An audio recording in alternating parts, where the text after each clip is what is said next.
नमस्कार दोस्तों। जैसे ही समर सीज़न का आगमन होता है, एक सबसे बड़ी समस्या का भी आगमन होता है और वो समस्या है पानी की समस्या, वाटर क्राइसिस। समस्या इतनी बड़ी है कि आज विश्व का एक देश नहीं, बहुत सारे देश इस समस्या से प्रभावित हैं। यदि बात इंडिया की जाए तो इंडिया में शहरी अंचल को तो छोड़ ही दीजिए, अब ग्रामीण अंचल में भी ये समस्या बहुत बड़ी समस्या बन चुकी है। समस्या इतनी बड़ी है कि वाटर टैंकर से पीने के लिए पानी भेजा जाता है। तो आखिर क्या है इस समस्या का हल, या ये समस्या दिन प्रतिदिन या आने वाले हर साल में ये समस्या बढ़ती ही चली जाएगी?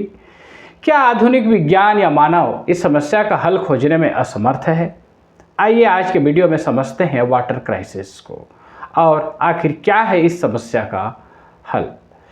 वीडियो के आखिर में आपको मैं बताऊंगा विश्व के टॉप 10 कंट्रीज जिनके पास पीने के लिए सबसे ज़्यादा पानी उपलब्ध है। तो आइए वीडियो में आगे बढ़ते हैं। दोस्तों, जल संकट पर 1993 में किंग्स कॉलेज ऑफ लंदन में प्रोफेसर के पद पर कार्यरत एक British geographer John Anthony Allen, या जिन्हें टोनी एलन भी कहा जाता है, कॉन्सेप्ट लेकर आए और इस कॉन्सेप्ट को उन्होंने नाम दिया वर्चुअल वाटर डिप्लोमेसी। उन्होंने समझाया कि वर्चुअल वाटर डिप्लोमेसी से कैसे पानी की समस्या को बहुत हद तक हल किया जा सकता है। आइए समझते हैं वर्चुअल वाटर डिप्लोमेसी को।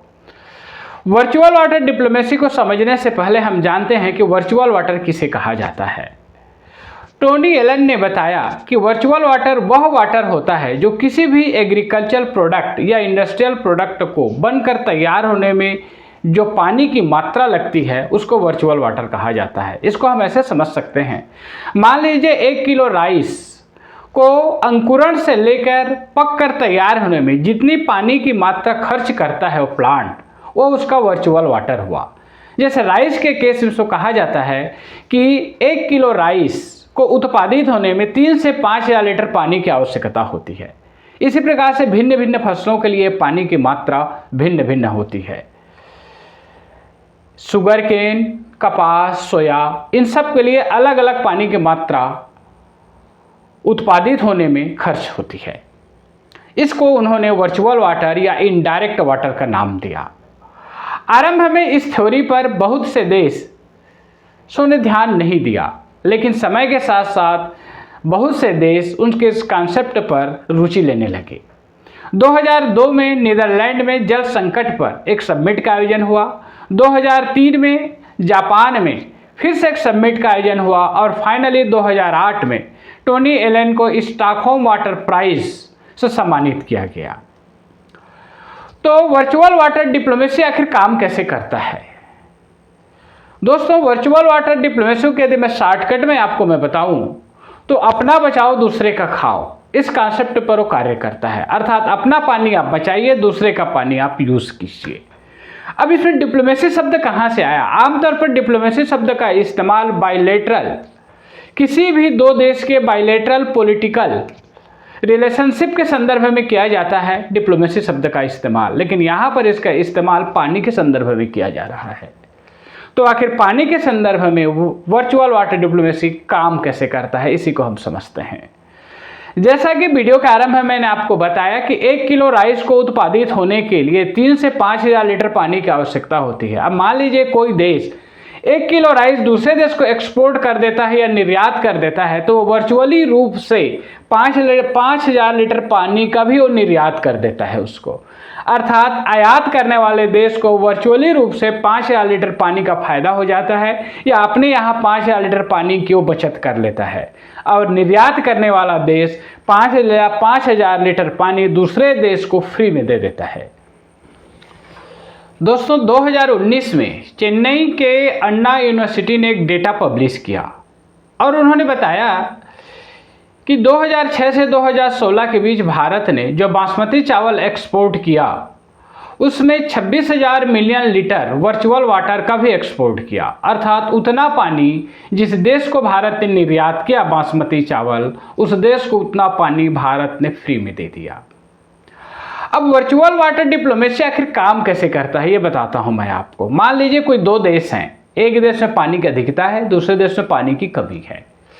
तो जो पानी की अधिकता वाला देश है वो उस प्लांट को उगाएगा जिसको उगाने में बहुत ज़्यादा पानी की मात्रा खर्च होती है, अर्थात ऐसा प्लांट को एक्वेटिक प्लांट कहा जाता है, वो प्लांट जिसको उगाने में बहुत ज़्यादा मात्रा में पानी की आवश्यकता होती है। इस श्रेणी में आपका राइस, शुगर केन, सोया, मूंगफली, कपास इस श्रेणी के प्लांट में आते हैं। और कुछ ऐसे प्लांट्स भी हैं जिनको उगाने में पानी की मात्रा कम लगती है, जैसे बहुत सारी दलहनी फसलें हैं, वीट है। तो जो पानी की अधिकता वाले देश हैं वो प्लांट उगाएं, वो एग्रीकल्चर प्रोडक्ट का उत्पादन करें जिसको उगाने में बहुत अधिक मात्रा में पानी की आवश्यकता होती है, और इस फसल को उस देश को निर्यात कर दें जिस देश में पानी की कमी है। और पानी की कमी वाला देश वो फसल उगाए जो कम पानी में उत्पादित हो जाता है, और उस फसल को वो उस देश को एक्सपोर्ट करे जिस देश में पानी की अधिकता है। तो ये है वर्चुअल वाटर डिप्लोमेसी का मूल कॉन्सेप्ट। अब आइए देखते हैं कि विश्व के देश किस प्रकार से इस कॉन्सेप्ट पर काम कर रहे हैं। आज के डेट में यदि हम देखें तो इस कॉन्सेप्ट में सबसे ज़्यादा काम कर रहे हैं मिस्र, China, Britain, USA, European union के कुछ देश। अब तो ऐसे देश भी इस कॉन्सेप्ट पर काम करने लगे हैं जहां पानी की कोई कमी नहीं है।